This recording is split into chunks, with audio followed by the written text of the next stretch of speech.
Kaiju number 8 episode 19 में आप सबका स्वागत है। पिछले एपिसोड में हमने देखा था काइजू नंबर 8 और इसाओ शिनोमिया के बीच बहुत घमासान लड़ाई हो रहा है और काइजू नंबर 8 अनकंट्रोलेबल हो चुका है।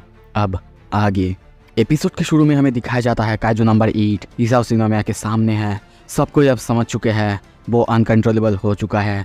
सब लोग पूरी तरह से घबरा चुके हैं। यहाँ तक कि कुछ देर बाद हम केजी को देखते हैं, वो कहने लगते हैं नंबर 8 का फॉर्टिट्यूड लेवल अब एस्टिमेशन से बाहर जा रहा है। दूसरी तरफ किकोरू सोचती है डैडी कापका ही भी नो।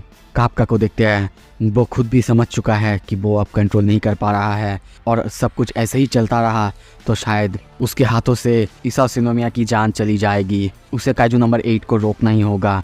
और तभी देखते हैं वो बहुत ही खतरनाक रूप से इसाओ के ऊपर हमला करते हैं। इसाओ शिनोमिया को देखते हैं, वो भी अपने ट्विन ब्लास्ट अटैक से उसके ऊपर अटैक करते हैं, पर कापका को कौन रोकता। तब भी देखते हैं कापका उसे अपने नी से एक बहुत जोरदार किक करते हैं। उनका शील्ड मैक्सिमम आउटपुट में था, फिर भी उनकी हालत बहुत ज़्यादा ख़राब हो जाता है।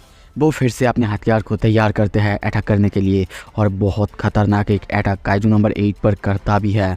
पर उससे काइजू नंबर 8 को क्या होता, काइजू नंबर 8 उसकी इस अटैक को भी आसानी से डॉज करता है और डॉज करने के बाद बहुत जोरदार रोअर करने लगता है और अपने इसी रोअर की मदद से इसाओ शिनोमिया के ऊपर बहुत खतरनाक वार करता है, जिससे हम देखते हैं वो वहाँ से उड़ के बहुत दूर जाके गिरता है। कापका ये देखता रहता है और सोचता है नहीं रुको, ऐसा करने की ज़रूरत नहीं है। तभी देखते हैं काइजू नंबर 8 इसाओ को पकड़ चुका है, दीवार पे जोर से पटकता है जिससे उनकी हालत बहुत ज़्यादा ख़राब हो चुका है। उनकी मुंह से खून निकल रहा है। कापका सोचता है नहीं, अगर ऐसा ही चलता रहा तो मैं तो उनको मार दूंगा। मेरे हाथों से किकोरू की फादर मर जाएंगे, वो भी उसी के सामने। ऐसा नहीं होना चाहिए, ऐसा बिल्कुल ठीक नहीं है। पर वो ये सोचता, पर तभी हम बाहर देखते हैं काइजू नंबर 8 इसाओ शिनोमिया को पकड़ के नीचे पटकते जा रहा है बहुत ज़ोर से। कापका ये देखता है और चिल्लाने लगता है, रोकने की कोशिश करता है। किकोरू भी डर चुकी है, चिल्ला रही है और तभी उसे अपनी ही कही हुई वही बात याद आता है जब उसने कही थी अगर तुम कभी ह्यूमैनिटी के खिलाफ या फिर ऐसा प्रतीत हुआ कि तुम कभी भी ह्यूमैनिटी के लिए खतरा हो तो मैं खुद तुम्हें मारूंगी। इसे वो याद तो आता है पर फिर भी वो ना चाहते हुए भी क्यों अपने मन में सोचने लगती है, पता नहीं क्यों मुझे फिर भी लगता है कि मैं उस पर विश्वास कर सकती हूँ। नहीं, मुझे करना होगा उस पर विश्वास। वो चिल्ला के कहती है कापका ऐसे ही खुद को किसी भी काइजू को मत दे देना। कापका उठ जाओ, जागो। इस तरफ कापका को देखते हैं, वो छूटने की कोशिश करता है पर तभी अंदर से हम देखते हैं वो काइजू जैसे कि उसको अपने अंदर और समा लेता है, उसकी बॉडी के साथ साथ उसकी व्हील को भी खा लेता है। कापका सोचता है क्यों मैं हमेशा से ऐसा हूँ, हमेशा ही एंड मोमेंट पे सब कुछ गड़बड़ करने वाला मैं ही होता हूँ। दूसरी तरफ देखते हैं उसकी व्हील धीरे धीरे उस काइजू के अंदर, काइजू नंबर 8 के अंदर समाते जा रहा है। वो अब धीरे धीरे बेहोश होते जा रहा है। दूसरी तरफ बाहर अब काइजू नंबर 8 इसाओ शिनोमिया को मारने वाला था, पर तभी कापका को याद आता है कैप्टन मीनाशिरो की बात, जब उसने कही थी मैं तुम्हारे लिए इंतज़ार करूंगी। ये याद आते ही वो अपना आँख खोलता है और चिल्लाते हुए अपना हाथ अपना हार्ट में घुसा देता है। और बाहर भी हम ऐसा ही देखते हैं, काइजू नंबर 8 का हाथ उसके कोर में घुसा हुआ है। ये देख के इसाओ शिनोमिया के साथ किकोरू भी बहुत ज़्यादा चौंकती है। और दूसरी तरफ हम काइजू नंबर 8 को देखते हैं, वो अब धीरे धीरे ट्रांसफॉर्म हो रहा है और तभी इसाओ की तरफ देखते हुए कहता है मैं काइजू नंबर 8 नहीं हूँ, मैं हूँ कापका ही भी नो। वो फिर से रिपीट करता है I am not kaiju number 8, I am Kafka Hibino. और ये कहते ही हम देखते हैं वो वहीं पे गिर जाता है और अब उसकी बॉडी फिर से ट्रांसफॉर्म हो चुका है। इसाओ ये सब कुछ देखता रहता है और तभी कहता है अपना वेपन को दूर रखो नारुमी, मैंने तो इसके लिए कोई बैकअप बुलाया ही नहीं था। तभी हम देखते हैं वहाँ पे और एक ऑफिसर को, defence force 1st division captain Gen Narumi. कुछ देर बाद वो उस काइजू को देख रहा था। वो कहता है मैंने तो जो एस्टिमेशन लगाया था उससे भी ये ज़्यादा ताकतवर निकला। कोई बात नहीं, मेडिकल टीम सबको आ जाओ और इसे यहाँ से ले जाओ, हो सकता है इसकी कोर बहुत ज़्यादा डैमेज हो चुका है। तभी जेन कहता है तो आप इसके साथ आखिर क्या करने की प्लानिंग कर रहे हैं। ये सुन के इसाओ शिनोमिया चुप हो जाते हैं। सीन शिफ्ट होता है, हमें दिखाया जाता है इसाओ शिनोमिया उनके सामने फिर से सारे बोर्ड मेंबर्स हैं। वो सबको प्रपोजल देते हैं कि काइजू नंबर 8 को कोई वेपनरी बनाया नहीं जाएगा, बल्कि जैसा वो है उसे वैसे ही यूज़ किया जाएगा। पर उसकी इस बात को कोई वहाँ पे नहीं मानता। सब कहने लगते हैं सर हम ये नहीं मान सकते, क्योंकि आपको पता है कि वो कितना ज़्यादा खतरनाक है, ये बहुत ज़्यादा डेंजरस हो सकता है। उनकी बातें सुन के वो काइजू नंबर 8 की वही बात सोचता है, I am not kaiju number 8, I am Kafka Hibino. और कहते हैं मैं उसको कंट्रोलेबल बनाऊंगा। आप सबको तो पता ही है काइजू नंबर 8 बहुत दिनों से 3rd डिवीज़न के साथ था, उनके साथ काम कर रहा था।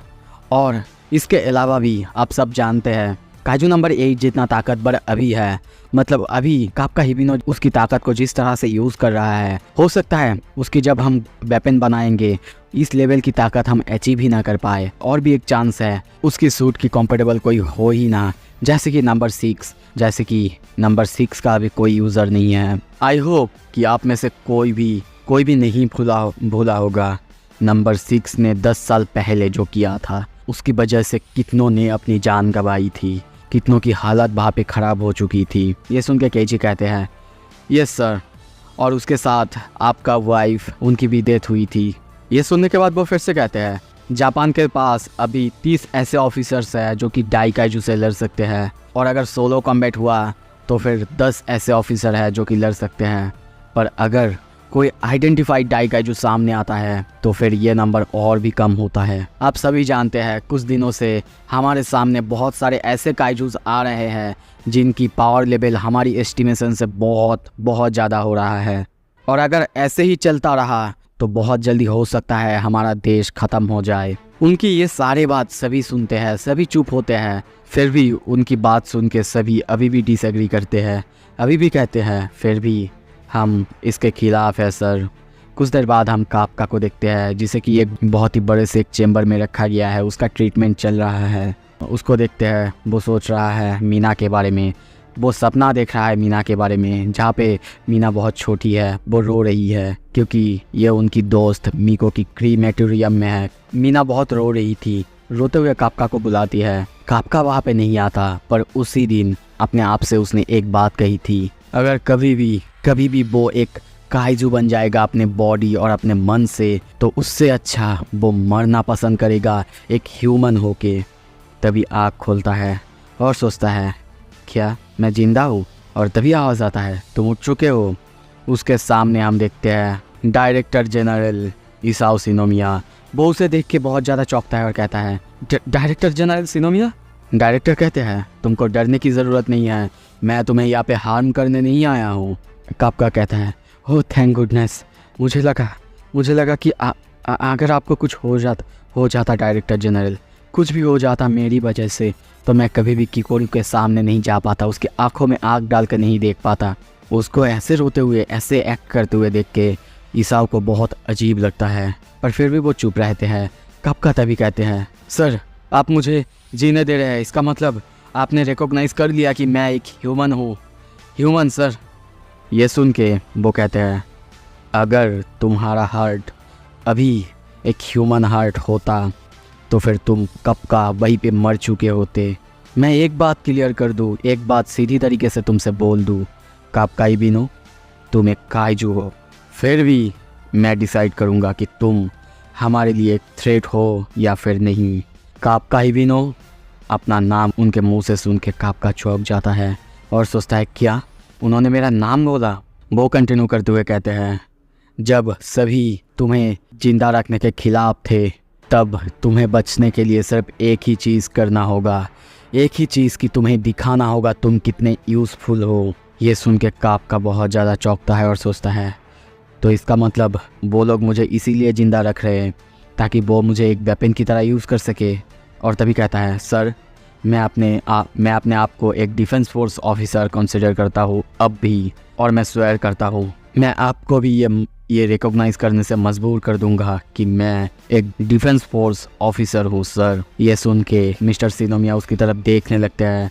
सीन शिफ्ट होता किसी और जगह कुनितासी सिटी में देखते हैं।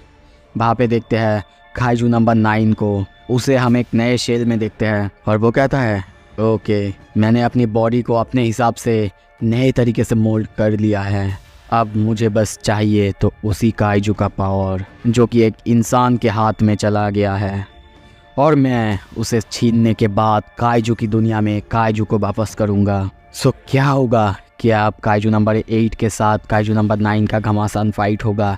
आगे क्या होने वाला है सब कुछ देखने के लिए मेरे चैनल को सब्सक्राइब करो। थैंक यू सो मच देखने के लिए।